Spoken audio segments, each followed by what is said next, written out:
我係陳文，40歲喺廣州做電動車維修師傅。喂，大家好，我係 Max，今日同大家見面啦，好開心。今日嘅影片呢係關於點解咁多中國人呢會選擇嚟馬來西亞居住呢？希望呢個影片能夠提供多少嘅意見。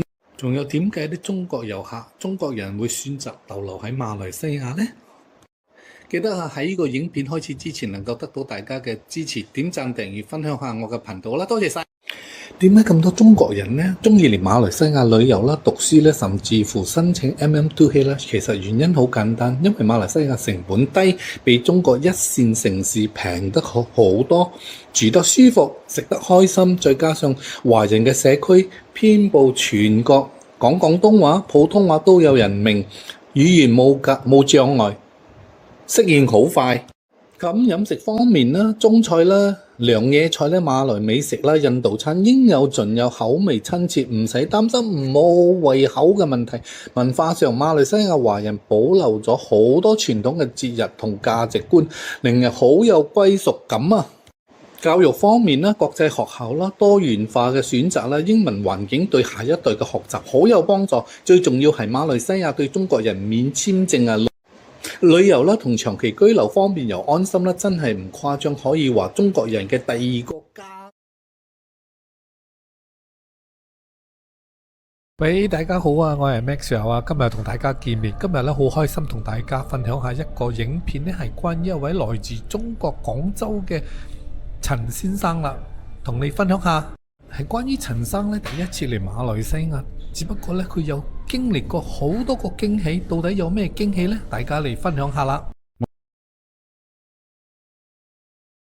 我係陳文，40歲喺廣州做電動車維修師傅。12月，公司派我哋馬來西亞吉隆坡分行1個月工作簽證，負責培訓同監督本地技師。我想分享一啲馬來西亞人嘅文化或者社交禮儀行為，令我完全震驚。第一個文化衝擊就係同事帶我去食午餐，餐廳好多人，但係大家都乖乖排隊，冇人插隊，冇人鬧交，冇推撞。更加驚訝嘅係冇喺餐廳入邊吸煙。喺中國雖然有禁煙通知，但幾乎人人都照樣吸煙，真係好難想像。第二個衝擊就係公共交通，無論係巴士站定地鐵站，大家都靜靜排隊等上車，冇人喧譁，冇人吸煙。呢種秩序同文明喺中國公共交通真係好難見到。第三個衝擊就係搭升降機，馬來西亞人會先等入邊嘅人出嚟，仲會好心按住開門掣，等大家慢慢行入去。喺中國一開門就人人爭住衝入去，完全唔理入邊仲有人未出嚟。第四個衝擊就係食物，呢度嘅食物真係天堂，乾淨新鮮嘅假油咁劣質食材。相比中國嘅問題食品，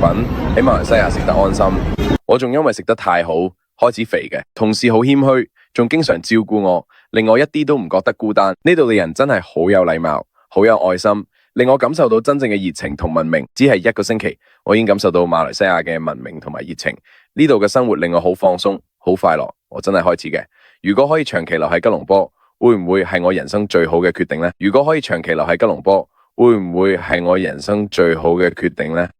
喂，一定要 encore 啊！喂，咁好睇嘅影片值得鼓勵下喎，我哋應該重複多一次，原汁原味嘅，冇剪輯嘅。我係陳文，40歲喺廣州做電動車維修師傅。12月，公司派我哋馬來西亞吉隆坡分行1個月工作簽證，負責培訓同監督本地技師。我想分享一啲馬來西亞人嘅文化或者社交禮儀行為，令我完全震驚。第一個文化衝擊就係同事帶我去食午餐，餐廳好多人，但係大家都乖乖排隊，冇人插隊，冇人鬧交，冇推撞。更加驚訝嘅係冇喺餐廳入邊吸煙。喺中國雖然有禁煙通知，但幾乎人人都照樣吸煙，真係好難想像。第二個衝擊就係公共交通，無論係巴士站定地鐵站，大家都靜靜排隊等上車，冇人喧譁，冇人吸煙。呢種秩序同文明喺中國公共交通真係好難見到。第三個衝擊就係搭升降機，馬來西亞人會先等入邊嘅人出嚟，仲會好心按住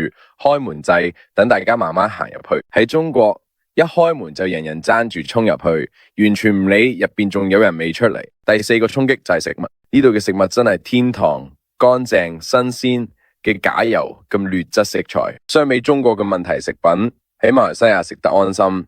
我仲因為食得太好開始肥嘅，同事好謙虛，仲經常照顧我，令我一啲都唔覺得孤單。呢度嘅人真係好有禮貌，好有愛心，令我感受到真正嘅熱情同文明。只係1個星期，我已經感受到馬來西亞嘅文明同埋熱情。呢度嘅生活令我好放鬆、好快樂。我真係開始嘅。如果可以長期留喺吉隆坡，會唔會係我人生最好嘅決定呢？如果可以長期留喺吉隆坡，會唔會係我人生最好嘅決定呢？同意定唔同意呢？請喺個留言區嗰度分享下你嘅意見啦。多謝晒。今日嘅影片就到此為止啦。我哋喺下一個影片再見面啦。記得訂閱、點讚、分享下我小弟阿偉傑嘅頻道啦。多謝晒。